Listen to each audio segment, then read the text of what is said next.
누가복음 7장 1절부터 10절 제가 한 절 여러분들이 한 절 교독하고 10절 합독합니다. 찾으신 줄 알고 제가 1절을 먼저 읽겠습니다.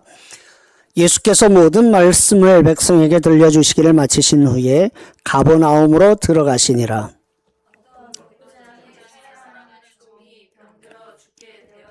예수의 소문을 듣고 유대인의 장로 몇 사람을 예수께 보내어 오셔서 그 종을 구해 주시기를 청한지라. 이에 그들이 예수께 나와 간절히 구하여 이르되 이 일을 하시는 것이 이 사람에게는 합당하니이다. 그가 우리 민족을 사랑하고 또한 우리를 위하여 회당을 지었나이다 하니. 예수께서 함께 가실새 이에 그 집이 멀지 아니하여 백부장이 벗들을 보내어 이르되 주여 수고하시지 마옵소서 내 집에 들어오심을 나는 감당하지 못하겠나이다. 그러므로 내가 주께 나아가기도 감당하지 못할 줄을 알았나이다. 말씀만 하사 내 하인을 낫게 하소서. 나도 남의 수하의 사람이요 내 아래에도 병사가 있으니 이더러 가라 하면 가고 저더러 오라 하면 오고 내 종더러 이것을 하라 하면 하나이다. 예수께서 들으시고 그를 놀랍게 여겨 돌이키사 따르는 무리에게 이르시되 내가 너희에게 이르노니 이스라엘 중에서도 이만한 믿음은 만나보지 못하였노라 하시더라. 그때하여 사람들이 집으로 돌아가 보매 종이 이미 나아 있었더라. 아멘. 우리가 함께 읽은 본문을 중심으로 보지 않고 믿는 믿음이라는 제목으로 하나님 말씀 함께 나누도록 하겠습니다. 설교 제목 같이 한번 읽어볼까요? 시작. 보지 않고 믿는 믿음. 여러분 지난 한 주간에 계속해서 기상 예보를 통해서 곳곳에 비가 많을 것이라는 소식을 들었을 겁니다. 저도 그 소식을 듣고 실제로 비가 이곳저곳에서 많이 왔다는 뉴스를 보면서 지난주에 우리가 함께 나눴던 말씀을 다시 한번 생각하는 시간을 가졌습니다. 여러분 지난 시간에 우리는 반석 위에 세운 집과 흙 위에 세운 집에 관한 말씀을 함께 나누었죠. 그리고 그 결론을 다 기억하시죠? 결론은 뭡니까? 반석 위에 세운 집은 든든히 서 있었고 흙 위에 지은 집은 폭풍과 또 물살에 견딜 수 없었다는 것이 결론이었습니다. 그렇게 예수님께서 말씀을 다 마치시고 오늘 본문 누가복음 7장은 그 말씀이 끝난 자리에서 곧바로 시작되는 내용입니다. 여러분 7장 1절을 보시면 예수께서 이 모든 말씀을 백성에게 들려주시기를 마치신 후에 가버나움으로 들어가시니라고 기록해 놓고 있습니다. 예수님께서 이동하신 곳이 6장에서는 평지 설교를 하신 곳이죠. 그래서 평지 설교를 한 저곳에서 6장 말씀을 모두 마치시고 곧이어서 가버나움이라는 곳으로 이동을 하십니다. 갈릴리 호숫가에 있는 도시입니다. 이런 예수님의 동선과 또 예수님의 말씀을 6장과 7장을 연결해 보면 이 말씀을 기록하고 있는 누가는 지금 예수님께서 평지 설교를 통해서 말씀해 주셨던 그 말씀, 그 가르침이 실제로 누군가의 삶 속에서 열매를 맺고 있다, 뭔가 결실하고 있다는 것을 보여주고 싶었던 것 같습니다. 자, 오늘 본문을 우리가 함께 읽었는데 여러분들도 저처럼 흥미로운 걸 하나 발견하셨는지 모르겠습니다. 오늘 본문을 유심히 보면 한 가지 특이한 점이 있습니다. 그것은 예수님께서 백부장과 사이에서 일어나는 이 일에 이 내용의 주인공인 예수님과 백부장이 처음부터 끝까지 한 번도 만난 적이 없다는 사실입니다. 여러분 이게 왜 특이하냐면 보통은 예수님께서 지상사역을 하기 위해 다니시면 예수님이 오셨다는 소문을 듣고 사람들이 달려듭니다. 여러분 잘 아시는 대로 몸에 뇌졸중으로 인해서 꼼짝을 못하는 사람을 친구들이 메고 와서 심지어 뭘 합니까? 지붕을 다 뜯고 달아내리잖아요. 그런가 하면은 혈류증 앓는 여인도 그랬고요. 예수님이 지상사역을 하는 동안에 약하고 공고하고 또 병든 자들이 모두가 사실은 예수님께로 쫓아가서 어떻게든 만나려고 했어요. 그런데 놀랍게도 흥미롭게도 오늘 본문은 예수님과 백부장 사이에 단 한 번의 대면도 없었어요. 참고로 이때는 코로나가 아니잖아요. 그러니까 뭐 만나는데 달리 규제가 없는 시기란 말이죠. 그런데도 처음부터 끝까지 한 번도 만나지 않습니다. 예수님은 만나려고 하는데 백부장은 예수님을 만날 생각이 없어 보이는 듯 합니다. 두 사람 사이에 오간 것은 중간에 사람들이 왔다 갔다 하면서 말만 전할 뿐입니다. 그런데 단 한 번도 만남이 없는 이 이야기 속에서 예수님께서는 복음서 전체를 통해서 이보다 더 큰 칭찬이 있을까 싶을 정도의 대단한 칭찬을 하십니다. 이스라엘 중에서도 이만한 믿음은 만나보지 못했다. 이런 칭찬을 하십니다. 대단하잖아요. 예수님께서 칭찬한 믿음이란 말이죠. 여러분은 표정이 한결같으신데 여러분의 믿음을 예수님이 칭찬했다면 가문의 영광 아니겠어요? 가문의 영광. 그런데 예수님께서 지상사역을 하는 동안에 칭찬을 그렇게 많이 하진 않으세요. 근데 몇 번 하시는 장면이 있는데 그 중에 하나가 이 백부장의 믿음을 두고서 이스라엘 중에서도 이만한 믿음은 만나보지 못했다라고 칭찬합니다. 여러분, 이 사실 우리에게 주는 의미가 있죠. 왜냐하면 저나 여러분들이나 21세기를 살아가는 우리 중 그 누구도 예수님을 물리적으로 육안으로 볼 수가 없어요. 백부장은 보기를 원했다면 볼 수 있었지만 우리는 보고 싶어도 볼 수가 없어요. 백부장은 예수님의 음성을 육성으로 듣고자 했다면 들을 수 있었지만 우리는 듣고 싶어요 해도 사실은 육성으로 예수님의 목소리를 들을 수는 없어요.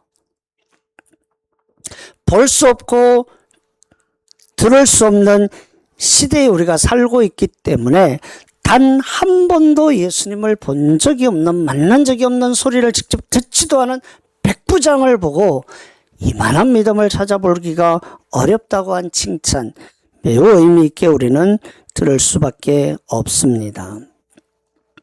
따라서 우리는 그렇게 예수님께서 칭찬한 믿음, 보지 않고 믿는 그 믿음에 담겨있는 의미를 좀 몇 가지 살펴보려고 합니다. 오늘 백부장의 삶을 통해서, 백부장의 이 이야기를 통해서 우리가 살펴보게 될 내용은 한 세 가지로 나눌 수 있습니다. 그 첫 번째는 사랑에 관한 이야기입니다. 사랑이 믿음을 움직인다는 내용입니다. 둘째는 겸손의 이야기입니다.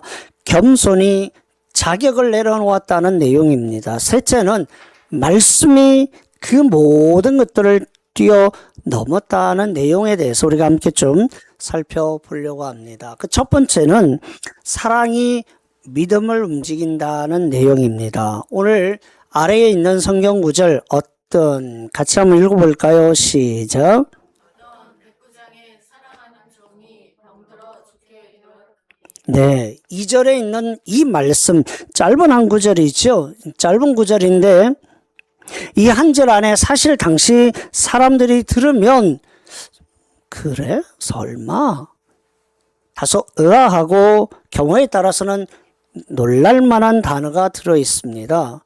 그것은 사랑하는 종이라는 표현이고, 좀 더 정확하게 말하면 백부장의 사랑을 받고 있는 대상이 종이라는 점 때문에 그렇습니다. 여러분, 로마 사회에서 종이 어떤 존재였는지를 안다면 제가 지금 말씀드리는 이 의미를 훨씬 가깝게 이해할 수 있습니다. 당시의 로마의 법과 문헌 또 고증들을 보면 종은 사람이 아닙니다. 재산이에요. 종이 몇 명 있냐는 것은 내가 재산이 얼마나 많으냐를 나타내는 겁니다. 뿐만 아니라 여러분, 말, 소, 칼, 쟁기와 같은 것을 우리는 도구라고 말할 수 있죠. 이런 도구와 달리 그 당시에 종은 차이점이 딱 하나가 있어요. 말, 소, 쟁기, 칼 이런 것들과 똑같은데 차이가 뭐가 있느냐? 말할 줄 안다는 것만 다르다는 거예요. 종에 대한 인식이 말하는 도구였어요. 말하는 도구.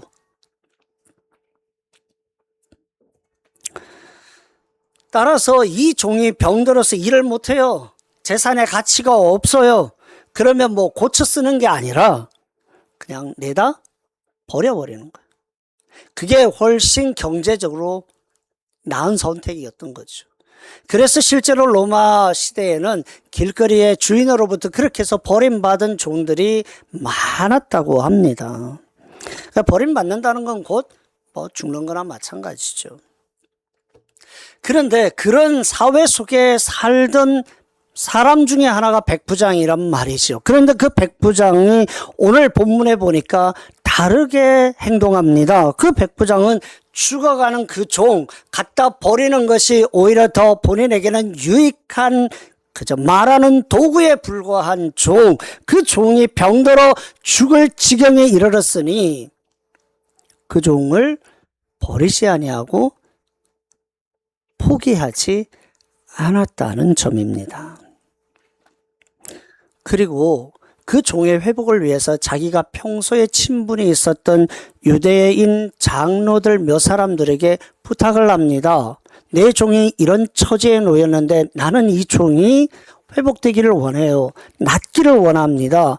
그러니 당신들이 나를 대신해서 말을 좀 전해주면 고맙겠습니다. 그리고 그 사람들을 누구에게 보냅니까? 예수님에게 보냅니다. 이 당시에는 로마가 지금 팔레스타인, 이스라엘 이 지역 전체를 지배하던 시대예요. 지배하던 시대. 점령군의 장교가, 그냥 일반 병도 아닌 장교가 비점령민의 선생에게 가서 아쉬운 소리를 하는 거죠. 이게 당시 관행으로는 쉽게 상상하기가 어려운 겁니다. 거기에다가 자기가 지금 해야 되는 아쉬운 소리의 내용이 그렇게 가치 있는 일도 아니에요. 무슨 내용이죠? 병든 종 살려달라는 이야기예요. 이건 말도 안 되는 부탁이잖아요. 말도 안 되는 부탁이에요. 안 해도 되는 일이에요. 하는 게 이상한 일인데 그걸 지금 부탁하는데 자기가 아는 인맥을 동원하는데 쟁쟁한 인맥을 동원한단 말이지요.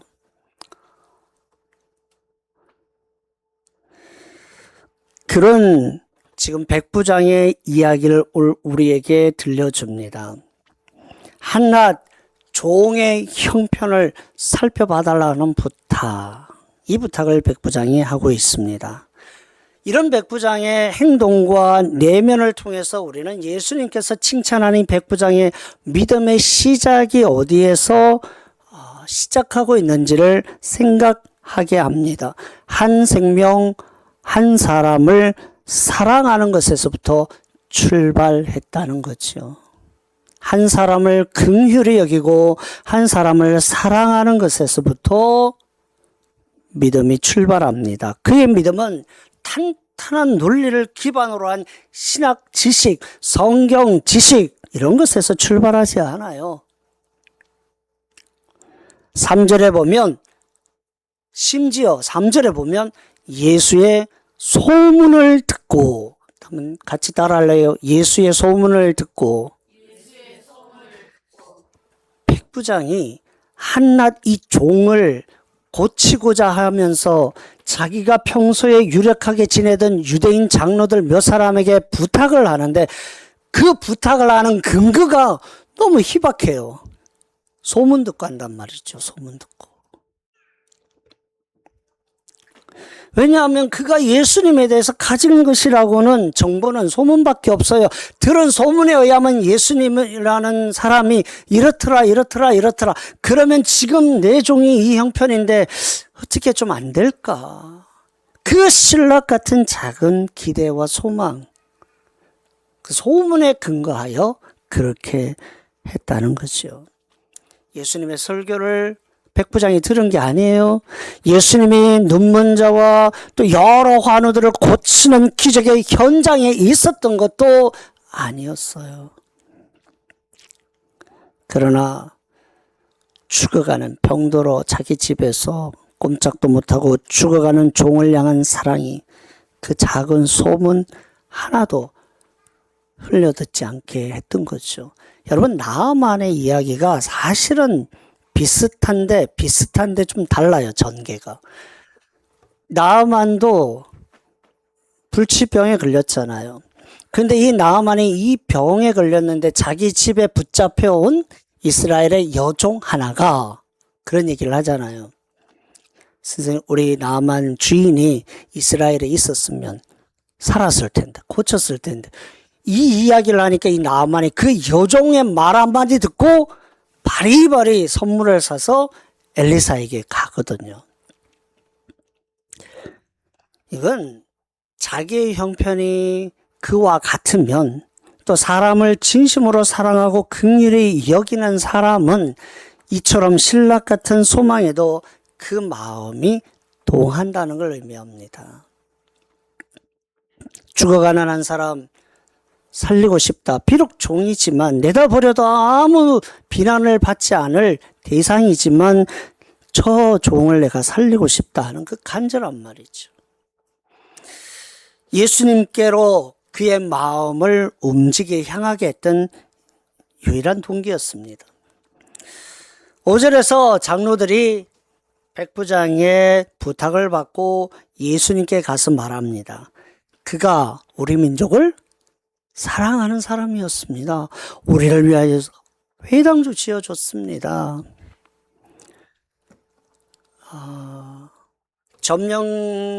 점령을 해서 사실 이제 백부장을 로마에서 파견한 장군이거든요. 그 지역의 안정과 평화를 유지하기 위해서 온 평화유지군 같은 거예요. 제국에서 파견받. 그래서 자기가 있는 동안에 조용하면 돌아가면 그걸로 인해서 승진도 하고 자기 앞길이 또 열리는 거죠. 그래서 일부러 이쪽으로 오기도 합니다. 총독으로. 그래서 이 사람이 와서 거기서 뭘 하든 크게 문제될 건 없는데 중요한 건 이 백부장이 이 점령지에 와서 이 백성들을 사랑했다. 이렇게 평가를 받았던 거죠. 지난주에 우리는 평지 설교를 하면서 원수를 사랑하라 이렇게 말씀을 드렸는데 글쎄요, 백부장에게 이 사람들은 원수의 관계는 아니겠죠. 그냥 아무것도 아닌 관계죠. 그냥 지배하면 되는 관계입니다. 그럼에도 불구하고 그들을 사랑했다고 하는 이 모습, 또 이 내용을 우리가 들으면서 우리는 내 편이 아니면 죽어가는 모습을 보고도 그냥 눈 감아버리고 고개 돌려버리는 건데 이 백부장이 정말 우리에게는 또 다른 교훈을 전달하는 중요한 통로가 되고 있다는 것을 다시 한번 생각할 수밖에 없습니다. 여러분 요나를 기억합니까? 선지자 요나. 하나님께서 요나에게 저 큰 성읍 니느베로 가서 그들이 회개하지 아니하면 하나님의 진노 아래 이를 것이다. 내가 가서 회개하도록 이야기하라고 그러잖아요. 그런데 제가 요나서 설교를 하면서 그랬죠. 이쪽으로 가면 400km, 저쪽으로 가면 800km인데 800km를 가버리잖아요. 다시스로 가는 배를 타버린단 말이죠. 왜냐면 싫어요. 원수 사랑은 고사하고 싫어. 저 나라가 망했으면 좋겠어. 하나님이 왜 아직도 징계하지 않는지 이유를 모르겠어. 하나님의 백성을 이렇게 괴롭히는데, 하나님의 민족을 이렇게 힘들게 하는데 하나님은 뭐하고 계시나? 거기다가 덧붙여서 나보고 가서 그들이 살 길을 마련해 주라고 하니 이런 말도 안 되는 이런 분위기가 요나서의 초반의 분위기입니다. 그런데 이런저런 많은 반대의 상황들이 있지만 오늘 본문은 백부장이 이 민족을 사랑하고 그들이 하나님 앞에 모여서 말씀을 배우고 하나님을 예배할 수 있는 그런 기관이 회당이거든요. 이 당시엔 성전이 잘 안 되니까. 그 회당을 지어주고 그곳에서 하나님 말씀을 배울 기회를 제공해주고 장수를 부여해주고 마음껏 하나님의 백성들이 하나님의 사람으로 살아갈 수 있는 기회를 이 백부장이 제공해주는 그런 사람이었다는 거죠. 여기에서 우리는 우리의 믿음을 다시 한번 점검하고 살펴볼 수 있습니다. 우리 속에 진실한 믿음, 그것은 언제나 구체적인 사랑의 자리에서 시작한다는 것을 여러분 기억하시기를 바랍니다. 전도하고 영혼을 구원하고 선교를 하고 주의 어떤 주님의 이름으로 뭘 하는 그 모든 것들이 내가 배웠으니까 하지 뭐 라고 하는 것을 넘어선다는 것이요. 머릿속 지식만으로 있는 믿음은 잘 움직이지 않아요. 에휴, 전도하라고 했는데 라는 정도만으로는 잘 움직이지 않아요. 그러나 여러분 이런 예를 생각해 볼 수 있잖아요.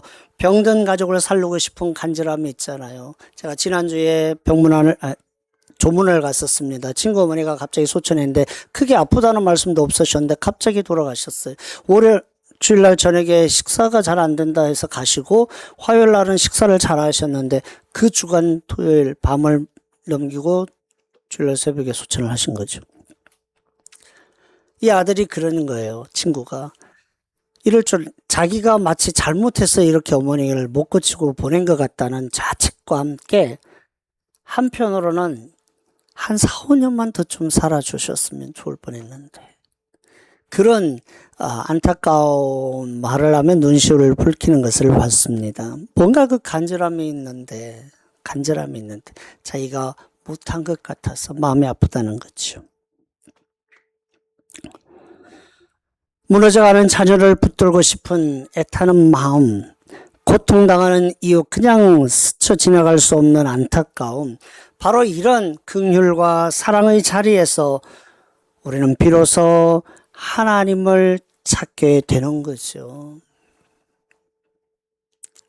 여러분을 기도의 자리로 이끄는 사랑, 그것이 내게 있는가 하는 것이 오늘 먼저 백부장을 통해 우리를 돌아보게 하는 지점입니다. 있다면 그것은 짐이 아니죠. 여러분의 믿음을 하나님께로 움직이는 하나님의 섭리고 손길인 줄로 믿습니다. 따라서 여러분이 어떤 것들에 그런 마음이 생긴다면 이것이 내게 주는 하나님의 손길이구나, 하나님의 마음이구나, 여러분 그렇게 정의를 내리고 여러분의 믿음을 가지고 하나님 앞에 나아가시기를 바랍니다. 오늘 또 하나 백부장을 통해서 우리가 생각하게 되는 지점은 겸손이라는 겁니다. 겸손이 자격을 내려놓는다라는 말입니다. 말 표현만으로 여러분이 한 번에 직관적으로 다가오지 않을 수 있는데 이렇습니다. 사랑은 백부장을 주님께로 움직이게 만들었습니다. 그런데 그 이야기를 듣고 예수님께서 그래 그럼 내가 가마 하고 오시는 중이었어요. 예수님께서 백부장이 있는 자기 집으로 점점 가까이 온다는 이야기를 전해 듣고는 그는 벗은발로 쫓아나간 게 아니었어요. 한 걸음도 움직이질 않아요. 처음에는 유대인 장로들을 대신 보내고 예수님이 자기 집에 점점 가까이 온다고 하니 이번에는 자기 동료들을 보냅니다. 두 번 모두 사람을 대신 보내는 행동을 합니다.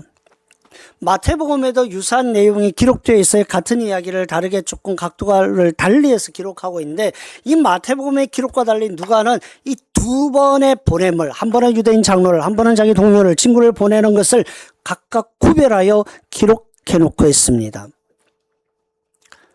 사랑이 그의 마음을 주님께로 이끌었다면 왜 백부장은 끝까지 자기 발로 예수님께 나가지 않았던 걸까요? 여러분, 예수님 우리 집에 한번 오십시오 했는데 그래 가마 하면 그냥 쫓아나가서 저 앞에까지 가서 예수님 어서 오세요, 예수님이 오기를 바랬습니다. 혹시 못 오시면 어쩌나 마음이 조마조마했습니다. 감사합니다 하고 반겨 맞을 것 같은데 왜요? 그 주님이 오셔야 이 종이 지금 고침받게 되는 거니까요. 그런데 백부장은 그런 상황에서 예수님이 뚜벅뚜벅 오시는데 불구하고 한 발도 움직이지 않습니다.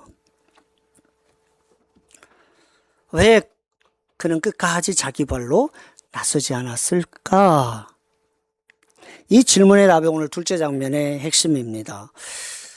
6절과 7절에 우리가 본문을 보시면 백부장의 친구들을 통해 전한 말이 있습니다. 주여 수고하지 마옵소서. 내 집에 들어오심을 감당하지 못하겠나이다. 그러므로 내가 주께 나아가기도 감당하지 못할 줄을 알았나이다. 우리 집까지 오시는 거 수고하지 않으셔도 됩니다. 주님이 우리 집에 들어오는 건 내가 감당이 안 됩니다. 왜요? 청소를 안 했을까요? 그럴 수도 있겠다는 생각이 들어요. 주님이 우리 집에 오시는 것도 감당이 안 되고 내가 주님 앞에 가는 것도 감당이 안 됩니다. 여기서 그가 왜 감당하지 못하겠다고 말했는가? 이 말이 가지고 있는 의미가 뭘까 하는 걸 우리가 생각해 보는 거죠. 그는 예수님과의 관계 자체를 감당하지 못하겠다고 말한 게 아니에요. 그가 감당하지 못하겠다고 한 내용은 자기 발로 걸어가서 자기 이름과 자기 공로를 걸고 예수님 앞에 나는 설 수 없는 사람입니다. 설 생각이 없습니다. 이런 뜻이에요. 다시 말하면 나는 백부장입니다. 나는 당신들 나라의 관리로 파견을 받아와서 지금 내가 당신들을 위해서 이것도 하고 저것도 하고 내가 한 많은 것들이 있습니다. 이런 거 훈장처럼 달고 당신 앞에 나갈 생각이 없어요. 그것이 당신을 만나는 방식이 아니라는 걸 나는 알았습니다. 하는 뜻이에요. 내가 주께 나아가기도 감당하지 못할 줄 압니다. 하는 말에 담겨 있는 의미입니다. 다시 말해서 그는 예수님을 만나고 예수님과 어떤 관계를 거부하는 것이 아니라 그 관계에 이르게 만드는 그릇된 잘못된 이유, 그걸 스스로 차단한 겁니다. 백부장이 예수님과 지키려고 했던 거리는 무관심의 거리가 아니에요. 에이 뭐 종 하나 그냥 대충 낫게 하면 끝이지 뭐 다시는 안 보면 그만인데 뭐 굳이 뭐 우리 집에 와요 라고 하는 무관심의 거리가 아니에요. 스스로가 일말에 자기를 내세우고 싶은 그것을 스스로 절제한 말이었던 겁니다. 이 지점에서 장로들의 말과 백부장의 말을 나란히 놓고 보면 그 차이를 우리는 선명하게 확인할 수가 있습니다. 장로들의 말이 4절 5절에 있고 백부장의 말이 6절과 7절에 나옵니다. 장로들은 뭐라 그럽니까? 이 일을 하는 게 예수님, 이 사람이 부탁한 거 들어주는 건 너무나 당연합니다. 합당합니다. 지당합니다. 우리가 적극 그것을 추천하고 지지합니다. 이런 뜻이에요. 왜냐하면 자격이 있다는 말이죠. 우리를 사랑했고 회당을 지어주고 그럴 만한 예수님께 뭔가를 청탁할 만한 일을 그가 했습니다. 그리고 그는 로마의 백부장이 아닙니까? 이런 이야기입니다. 사람들은 그를 그렇게 합당하다고 자격이 있다고 말합니다. 그들은 백부장의 공로를 통로로 삼아서 예수님께 나가서 뭔가를 하시기를 기대했습니다. 그런데 정작 백부장 본인은 그것을 일절 사용하지 않아요. 100명의 군사를 지휘하는 로마의 장교입니다. 회당을 통째로 지어줄 만큼 재력 있는 사람, 권위를 가진 사람입니다. 지역 유지들이 앞다투어 당신 같은 분이 시의원 해야 됩니다. 당신 같은 분이 도의원 해야 됩니다. 도지사 나오세요. 시장 나오세요. 이렇게 나오기만 하면 우리가 보증 쓰겠습니다 하는 이런 사람이 다른 사람들이 그의 공로를 근거로 내세울 수 있도록 놔두지 않고 그 자신도 스스로 그 모든 것들을 내려놓습니다. 그가 내려놓은 것, 포기한 것은 자기 존재가 아닙니다. 자기 존재를 근거로 삼는 습관이에요. 나 자격 있어요 하는 것을 자꾸 드러내고 싶어 하는 인간의 본성을 절제하고 있습니다. 성경이 말하는 겸손, 여러 각도로 우리는 정의할 수 있지만 그 겸손을 우리는 여기서 또 한 번 배웁니다. 겸손은 예수님께 우리가 나아가기를 그치는 것이 아니에요. 아유, 나 같은 게 무슨 예수님께 무슨, 그것이 아니라 겸손은 무엇을 딛고 나갈 것인지를 결정하는 겁니다. 내가 주님 앞에 나갈 때 나는 무엇을 가지고 혹은 어떤 근거를 가지고 주님 앞에 설 것인가를 조정할 줄 아는 것, 이게 겸손인데, 여러분 침례 요한의 한 말 기억하십니까? 그는 흥하여야 되겠고 나는 쇠하여야 되리라. 그리고 나는 그의 신발끈 풀기도 감당하지 못하겠다. 그런데 이제 여기서 여러분 한 가지 우리가 종종 오해 내지 실수하는 게 있습니다. 요한은 이렇게 고백을 했지만 그 고백을 했다고 해서 역사의 무대에서, 하나님의 역사의 무대에서 사라지지 않아요. 그 고백을 한 이후에도 요한은 계속해서 예수님을 증언하고 하나님 나라를 선포하고 회개를 촉구합니다. 자격 없다고 하는 이 고백은 요한의 사역을, 침례 요한의 사역을 멈추는 이유가 아니었어요. 나는 자격 없으니까 안 해도 돼, 나는 못해 라는 이유가 아니었어요. 나는 자격이 없다. 그럼에도 무엇을 가지고 본인이 지금 사역을 할 것인지 그것을 분명하게 표명합니다. 여러분 백부장도 마찬가지예요. 그가 감당하지 못하겠다고 했으니까 아유 내가 그냥 유대인 장로들에게 한 말인데 그걸 듣고 예수님이 직접 옵니까? 오지 마세요, 오지 마세요. 아 이건 뭐 종 죽으면 그만이지. 야 괜히 얘기해가지고 예수님 번거롭게 하네요, 수고스럽게 하네요. 아이 뭘 그렇게 물러서지 않는다는 거예요. 많은 분들이 교회 공동체 안에서 겸손이라는 이름으로 아무것도 안 해요. 근데 아무것도 안 하는 건 겸손이 아니에요. 겸손은 무엇을 근거로 하느냐예요. 무엇을 근거로 사역을 하고 섬기고 하나님의 사람으로 사느냐를 말하는 겁니다. 말은 아유 뭐 내가 뭐 하면서 계속해서 자기가 한 어떤 것들을 알아주기를 넌지시 원한다면 겸손한 게 아닙니다. 두 번째, 아유 나는 아무것도 할 줄 몰라요, 아는 게 없어요, 그래서 안 해요, 못 해요 라면 그것도 겸손한 게 아니에요. 교회 안에서는 겸손은 자기가 무언가 주를 위하여, 교회를 위하여, 영혼을 위하여 열심히 일을 하되 그 근거가 내가 가진 것이나 내가 쌓은 것이나 내 명성이나 나의 어떤 것에 근거해서 하지 않는 것,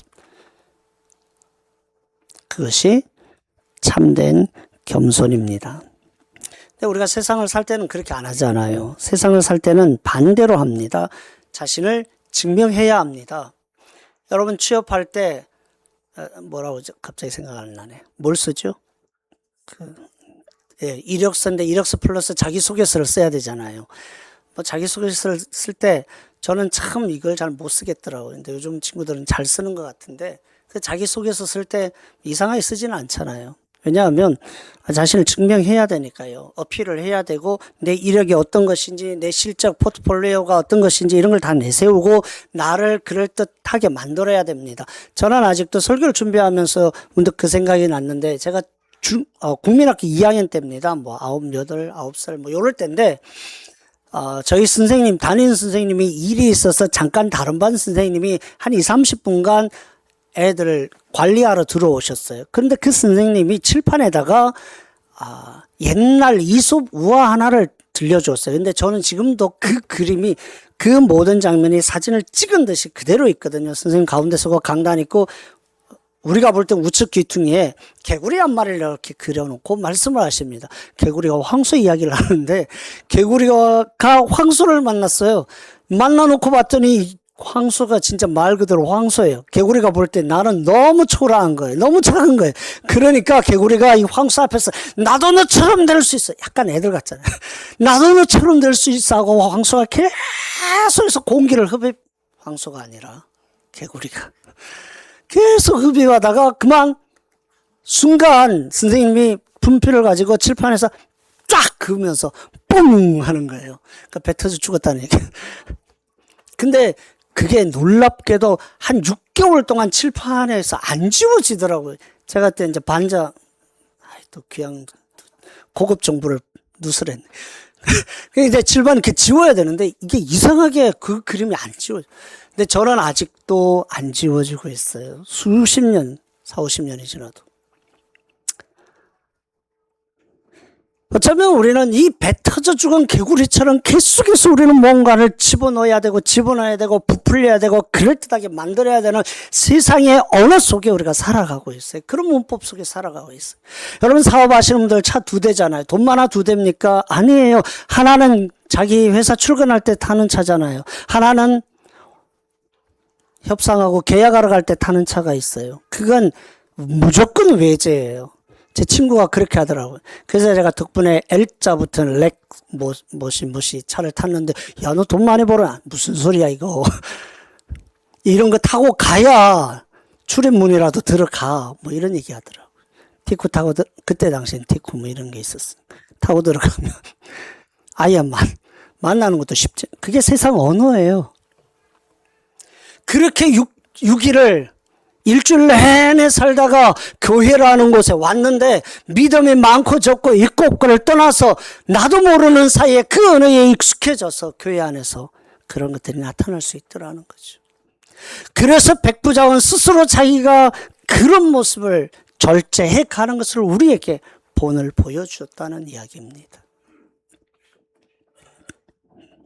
내가 이만큼 섬겼고 이만큼 드렸고 이만큼 견뎠고 이 정도로 오래되었고 등등으로 나도 모르게 그것을 말하고 무의식 중에 내세우고 근거를 삼을 때가 있다는 겁니다. 그런데 놀랍게도 백부장을 통해서 우리는 이방인 백부장을 통해서 그 문법, 그 언어를 우리는 어떻게 해야 할지를 배우게 됩니다. 여러분, 우리는 그렇지 않으리라 믿고 말씀을 드립니다. 우리는 지금 어떤 문법으로 하나님 앞에 서 있느냐 하는 것이죠. 내밀 것이 있을 때는 여러분 좀 담대하고 좀 괜찮으면 교회 문을 들어올 때 이렇게 펴고 들어오고 내밀 만한 것이 없을 때는 그냥 죄인처럼 들어오고 그러지 않으셔도 됩니다. 어떤 사람들은 아예 나오기를 포기해버리는 경우도 있어요. 근데 백부장은 우리에게 새로운 길을 보여줍니다.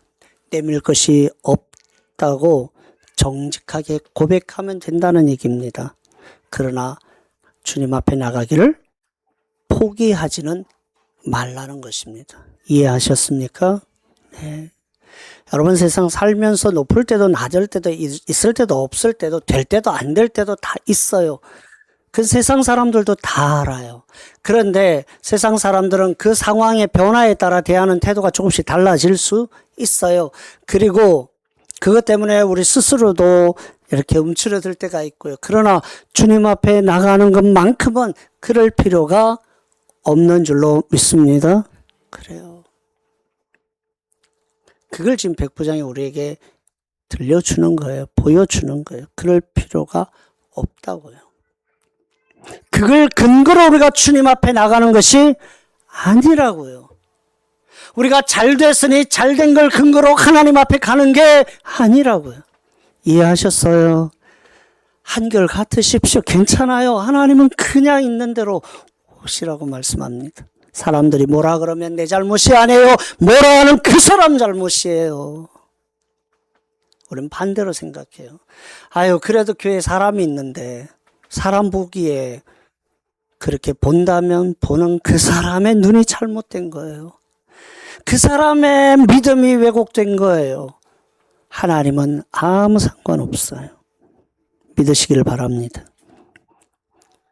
자기 근거를 내려놓는 건 그냥 포기하는 것, 물러서는 게 아니라 그 근거에 내가 서서 나가지 않고 다른 근거 위에 서겠습니다 하는 고백인데 그게 뭐냐? 바로 세 번째입니다.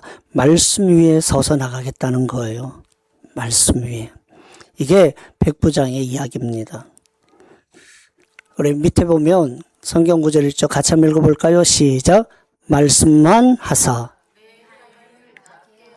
아멘. 지금 백부장이 자기가 백부장인데 내가 회당을 지어줬는데 내가 유대인들 당신들 백성들을 사랑했는데 한낱 내 좀 병든 거 당신이 고쳐주면 안 돼? 라고 생각하지를 일절 않는 거예요. 그리고 그는 이 모든 것을 말씀의 권위를 가지신 주님을 근거로 주님을 토대로 주님 앞에 나가는, 그래서 말씀만 하사 하는 거예요. 놀라운 거잖아요. 말씀만 하사 내 하인을 낫게 하소서.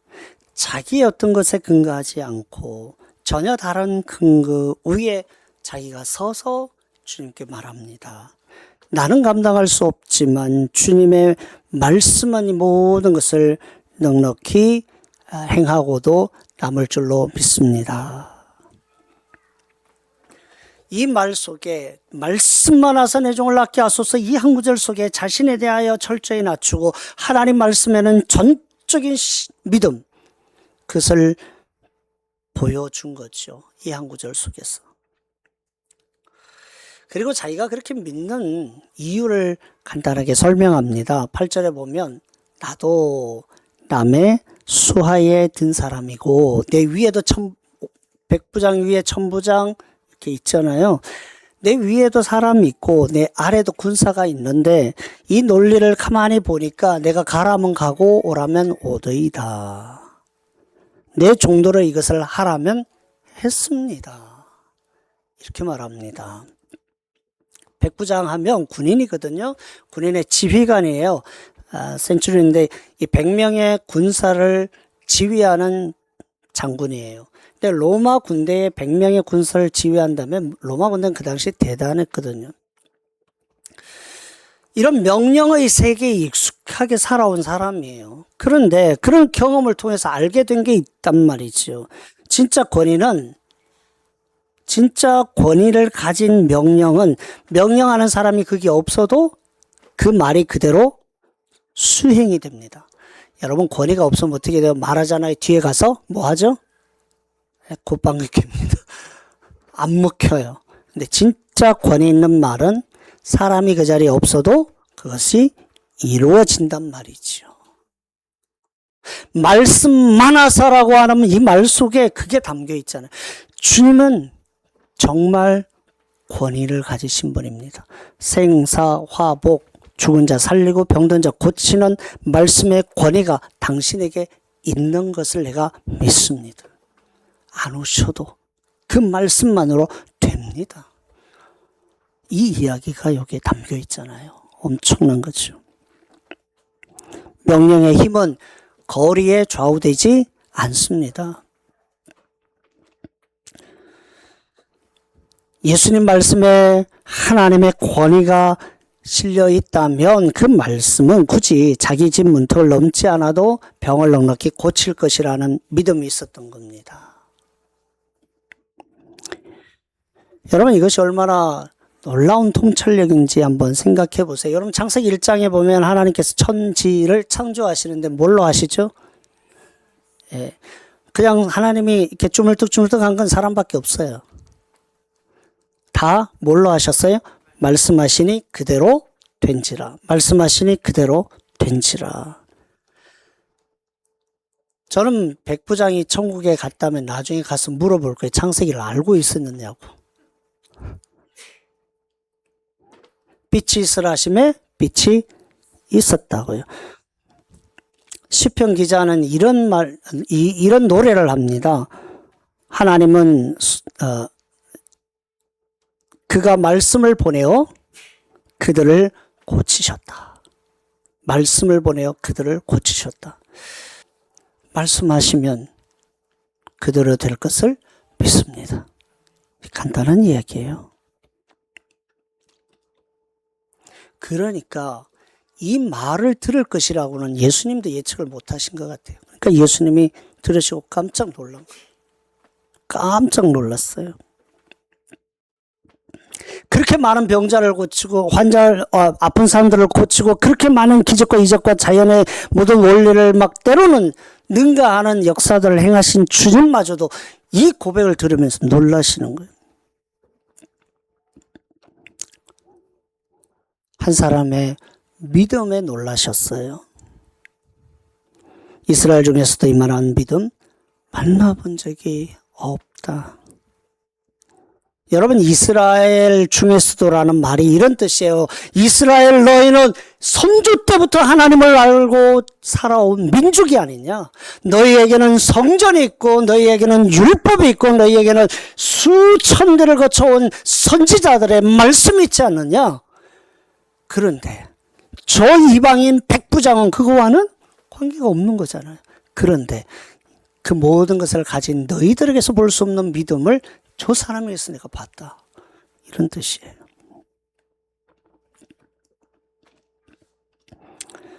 믿음은 예수님과의 물리적 거리로 결정되지 않는다 하는 사실을 우리는 예수를 통해 분명히 알 수 있게 됩니다. 뿐만 아니라 믿음은 의외로 단순하더라는 것도 확인하게 되지요. 무슨 얼마나 무엇을 어떻게 보다 말씀만 하사 단순합니다. 그리고 10절에 보니까 이 이야기의 스토리가 이렇게 매듭을 짓습니다. 본의 어떤 같이 한번 읽어볼까요? 시작. 본의 어떤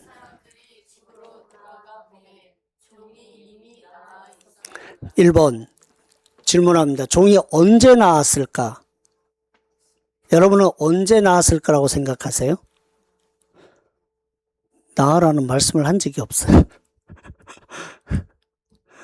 그렇죠? 예수님이 내 믿음이 너를 구원하였느니라, 뭐 병상을 들고 가라, 뭐 하든지 다시는 너를 정죄하, 이런 말씀을 예수님이 하신 적이 없는 것 같아요. 성경에 기록이 안 돼 있어요.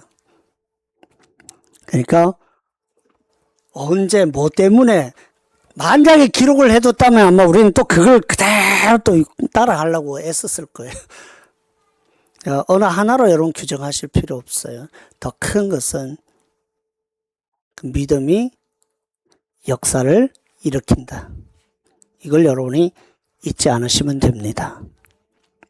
예수님이 무슨 말을 했더니 나았더라, 언제 말했더니 나았더라, 이것보다 하나님 앞에서는 우리의 태도, 우리의 믿음, 그것을 귀하게 보실 때 하나님은 역사하는 줄로 믿습니다.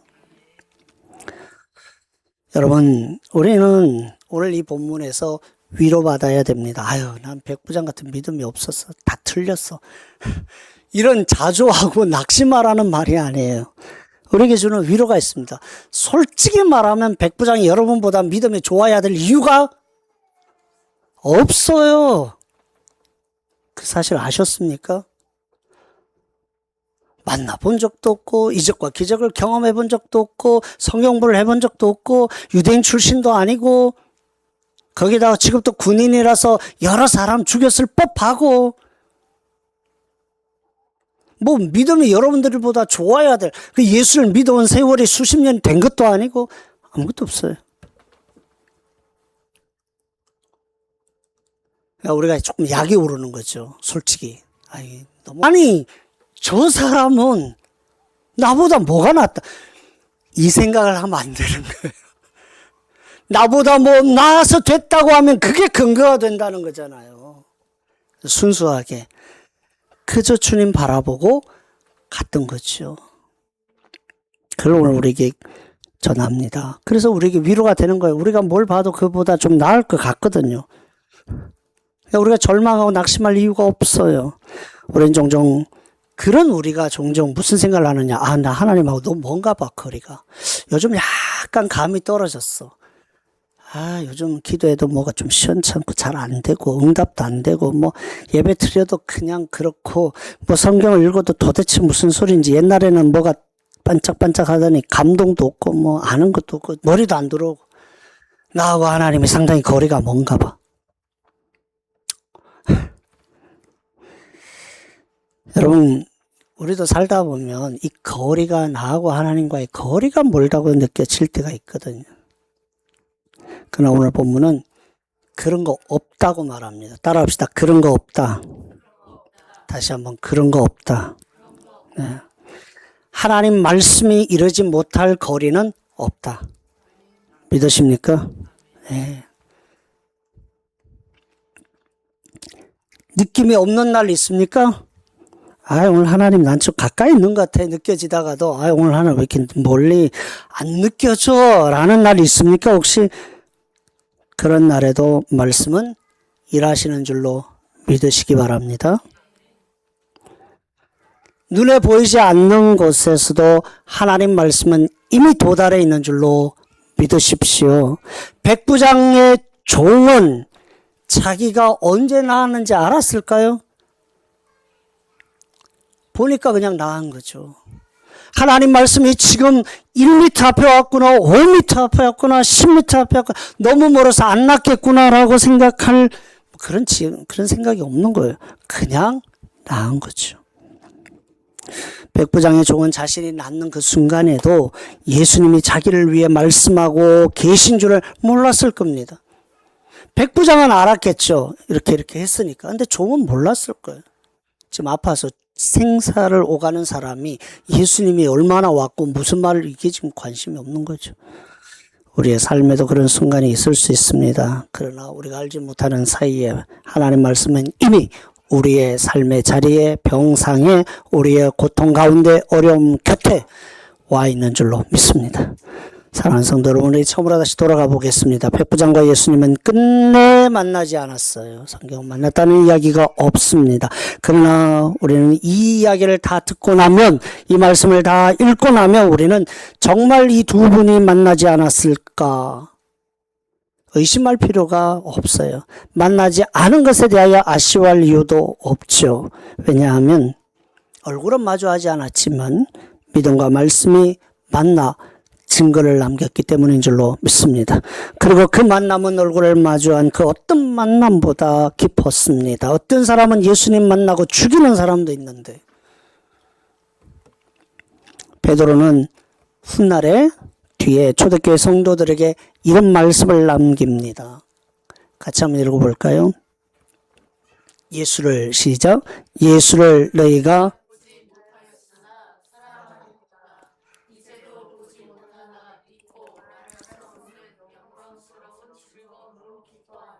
아멘. 베드로전서 1장 8절의 말씀이에요. 예수를 너희가 보지 못하였으나 사랑하는도다. 이제도 보지 못하나 믿고 말할 수 없는 영광스러운 즐거움으로 기뻐한다. 많은 사람들이 복음을 잘하면 예수 보여주면, 하나님 보여주면 믿는다고 말하죠. 그렇죠? 그러나 우리가 냉정히 말하면 아예 생각이 없는 거죠. 보지 못하고 믿는 믿음, 그것은 초대교회 성도들의 믿음이었고 오늘 우리의 믿음이고 백부장이 가장 먼저 보여준 믿음의 실체였습니다. 여러분 삶에도 지금 손이 닿지 않는 자리가 있을 겁니다. 아무리 애써도 내 힘이 미치지 못하는 그런 아픈 곳, 마음이 떠나버린 관계도 있을 것이고 파괴된 관계가 있을 거예요. 기도밖에는 할 수 없는 것들이 있어요. 오늘 보면 우리에게 말합니다. 내 손이 닿지 않는 곳에도 주님의 말씀은 닿습니다. 백부장처럼 우리는 구하면 되는 줄로 믿습니다. 사랑하는 마음으로, 애타는 마음으로, 간절한 마음으로 하나님 앞에 나가고 겸손한 마음으로 내 무엇으로가 아니라 하나님이 말씀하시면 그 말씀의 권위를 전적으로 우리가 신뢰하고 하나님께 기도하며 나가시기를 바랍니다. 주여 말씀하옵소서. 주님 그 사람에게, 주님 그 일에, 주님 그 아픔에, 주님 그 고통에, 주님의 그 어려움에, 주님 그 낮아진 자리에, 파괴된 자리에, 실패와 절망의 자리에 말씀하옵소서. 이 믿음으로 여러분이 나가신다면 그 말씀은 2000여 년 전 가버나움에서 그랬던 것처럼 오늘도 모든 거리를 넘어 역사하실 줄로 믿습니다. 그런 증거가 여러분의 이야기가 되기를 주님의 이름으로 축원합니다.